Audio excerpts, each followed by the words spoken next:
大家好，歡迎再一次嚟到紅茶館。想問問大家一個問題啊，你哋有冇覺得呢？喺以往咧人生裏邊咧，好多嘅決定、好多嘅選擇咧，都係錯㗎。無論喺感情啦、事業啦、學業啦，總之所有嘢或者大部分嘅事情咧，都會覺得選擇錯誤嘅咧。或者喺我哋嘅人類嘅歷史裏邊咧，都發現到好多歷史嘅事實咧。人類咧，如果可以再翻轉頭去作一啲決定咧，永遠都唔會好似以前嗰個決定一樣嘅。咁呢個咧，究竟點解我哋人類永遠都要選擇錯誤咧？咁今集好精彩，話個答案俾大家聽。亦都喺講之前咧，希望大家都如果係特別係今日有緣嘅嚟到紅茶館嘅節目嘅話咧，都希望幫手免費嘅訂閱啦、點讚啦，同埋分享同埋留言嘅。好啦，講翻啦，講翻個故事俾大家聽聽啊。假設如果我哋能夠揾到100萬隻嘅馬騮，去投資股票，結果咧經過咗20年啦，最後咧就得翻一隻嘅馬騮。呢隻馬騮咧就喺呢個投資股票嘅過程裏邊咧，就成為咗終極嘅股神猴啊！投資非常之成功。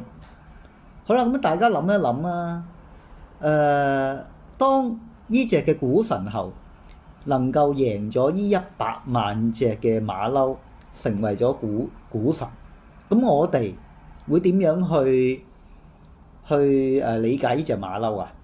會唔會覺得佢好勁啊？點解佢咁犀利嘅？唯獨佢一隻可以脫穎而出，成功咁樣可以賺到咁多嘅錢咧？咁我哋會嘗試基於佢呢個嘅結果，成功嘅結果，就會諗好多嘢啦。我哋會諗啲咩咧？會唔會佢係特別食好多嘅香蕉嘅咧？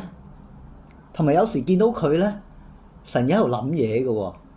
會唔會係因為佢成日諗嘢，所以佢好叻，諗到點樣買揀一啲優質嘅股票咧？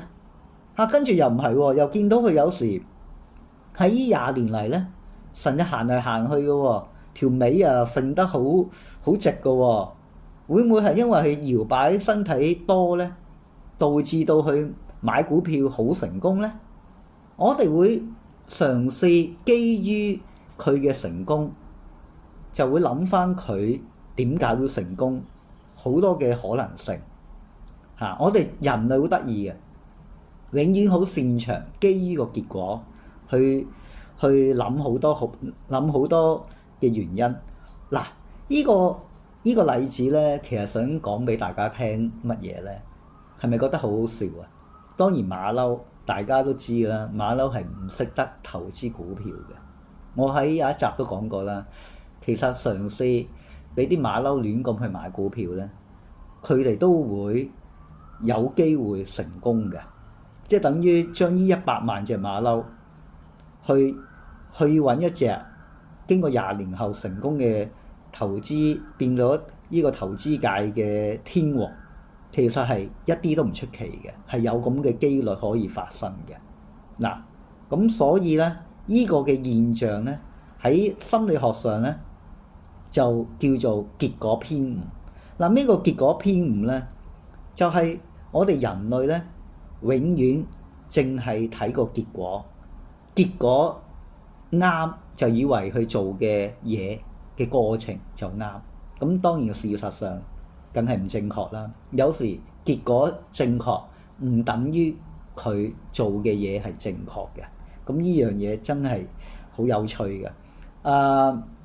譬如舉一個例子啊，喺1941年發生咩事咧？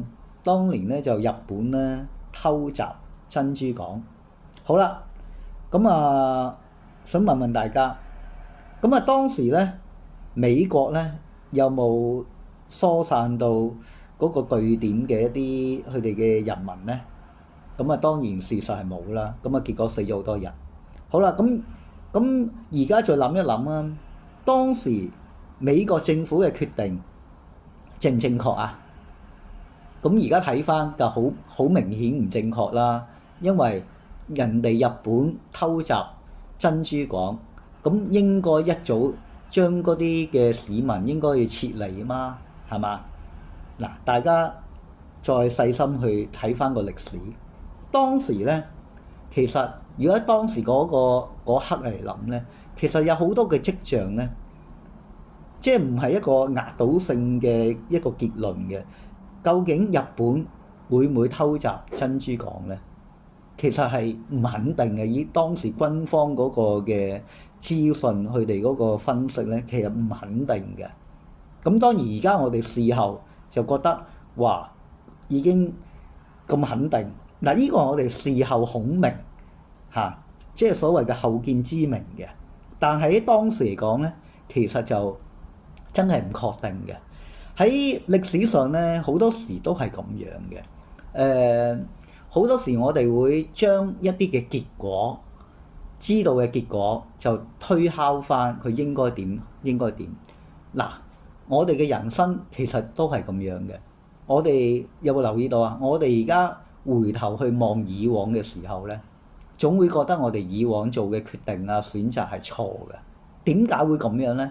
就因為當時譬如當10年前我哋一個嘅選擇，一個決定，當時嘅我哋嘅知識、我哋嘅經驗、我哋當時睇嘅個情況，同10年後我哋今時今日嘅自己，我哋嘅知識啦、我哋嘅經驗啦、我哋個周邊嘅環境咧，其實已經係唔同晒㗎啦。咁我哋冇可能用翻而家嘅情況、而家嘅知識、而家嘅經驗去諗翻10年前嘅自己。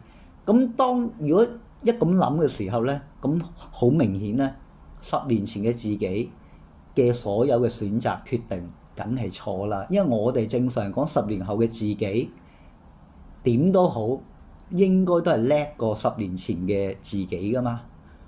咁所以咧，呢個就係自己陷咗一個嘅迷陣裏邊，一個陷阱裏邊啊。咁呢個就解釋咗點解我哋人類永遠都會認為自己曾經作過一啲嘅選擇決定，往往都係錯嘅原因。即係舉多個例子啊，當喺三國嘅年代咧，阿諸葛亮啊，咁大家知佢係喺歷史上都係一位好勁嘅即係頂尖嘅一個軍師啦。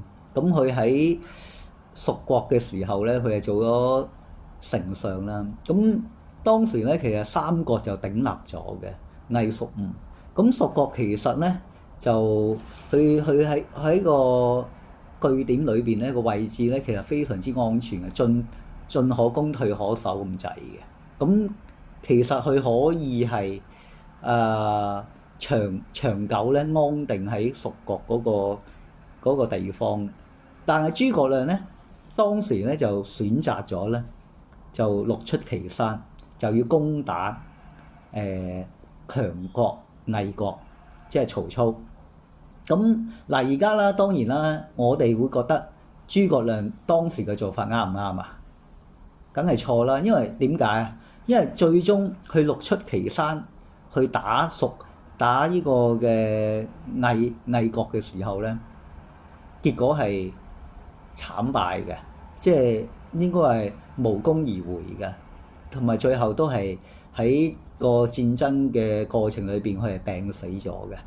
咁最大嘅問題就係因為要去攻打呢個魏國，而令到蜀國嗰個嘅資源、嗰個兵力、嗰個嘅財政陷於一個好極度嘅虛脱嘅。咁亦都種下咗後來蜀國俾魏國打贏嘅一個伏筆嚟嘅。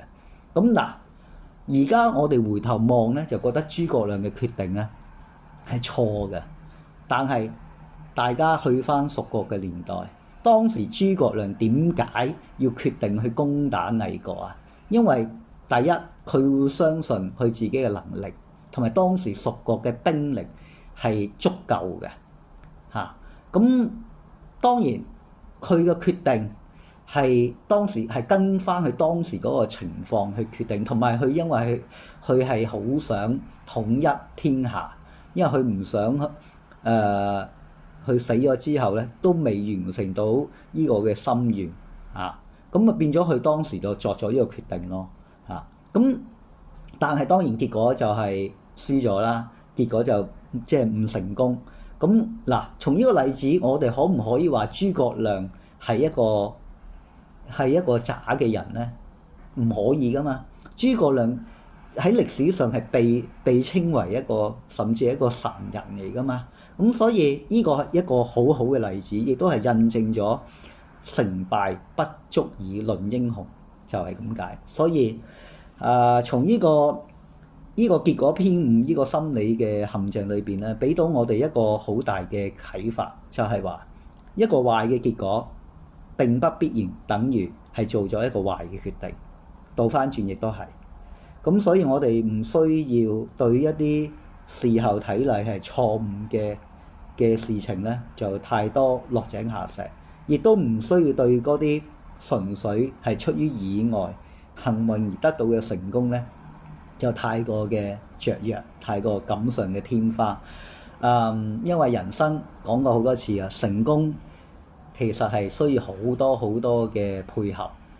一個悲劇嘅出現，亦都係即係所謂一個完美風暴嘅形成，亦都係需要好多好多嘅巧合嘅事件加埋先可以形成。成功又係咁，失敗係咁。我哋人生最後能夠做到嘅嘢都係盡人事聽天命。所以呢條片都希望最後都俾到大家一個鼓勵啦，一個嘅反思，就係如果真係覺得以往人生有好多嘅錯誤嘅選擇決定，我諗聽完呢條片之後，應該大家個心理上應該明白，有啲嘢都唔需要太過自責。總之問心盡咗力，有冇盡力？如果有盡力嘅，其實就 OK 㗎啦。即係做人做事都係問心無愧就可以。好啦，今日呢條片希望幫到大家。咁啊，到最後都再提大家有咩嘅留言嘅想分享嘅，希望喺留言區嗰度可以將今日講嘅嘢大家分享下。好啦，今集紅茶館到此為止，下集見，拜拜。